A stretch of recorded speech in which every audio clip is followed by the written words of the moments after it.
మరి అదేవిధంగా 420 హామీలు అన్నాడు, పక్క 420 అక్కడ.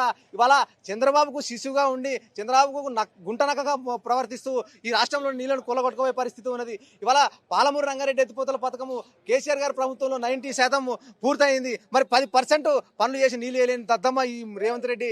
మరి ఇవాళ చూస్తా ఉన్నాం పాలమూరు అరిగోస పడతా ఉన్నది. మరి నేను పాలమూరు బిడ్డనని పదే ఎక్కడ పడితే అక్కడ చెప్పుకుంటున్నాడు. నేను పాలమూరుకెళ్ళి నుంచి వచ్చిన, వెనకబడిన ప్రాంతంకెళ్ళి నుంచి వచ్చిన అన్నటువంటి దుర్మార్గుడు రేవంత్ రెడ్డి. నువ్వు వెనకబడిన ప్రాంతం కాదు, దొంగగా వచ్చి నోట్ల కట్టలు దొరికిపోయినటువంటి దొంగవు నువ్వు.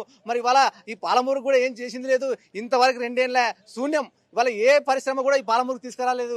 మరి ఇవాళ ఈ ఉన్న పాలమూరు రంగారెడ్డి ఎత్తిపోతల పథకాన్ని పూర్తి చేసలేని దద్దమ్మ ఇవాళ మళ్ళీ అదేదో కొడంగల్ లిఫ్ట్ ఇరిగేషన్ అని సొంత కాన్సెన్స్ తీసుకుపోతున్నాడు. ఇవాళ సొంత కాన్సెన్స్లో నీ సొంత కాన్సెన్స్లో రైతులు యూరియా దొరకలేదని పడిగాపులు కాస్తూ ఇవాళ విపరీతమైన పరిస్థితుల్లో రైతులు ఉన్నారు. మరి నువ్వేం చేస్తున్నావు? ఖచ్చితంగా మా బీఆర్ఎస్ పార్టీ, మా బీఆర్ఎస్ నాయకత్వం, మా కేటీఆర్ గారు, మా కేసీఆర్ గారి నాయకత్వంలో నీ మెడలు వంచైనా సరే నువ్వు ఇచ్చిన 6 గ్యారంటీలు 420 హామీలను అమలు చేసేంత వరకు పోరాటం చేస్తామని డిమాండ్ చేస్తున్నాం.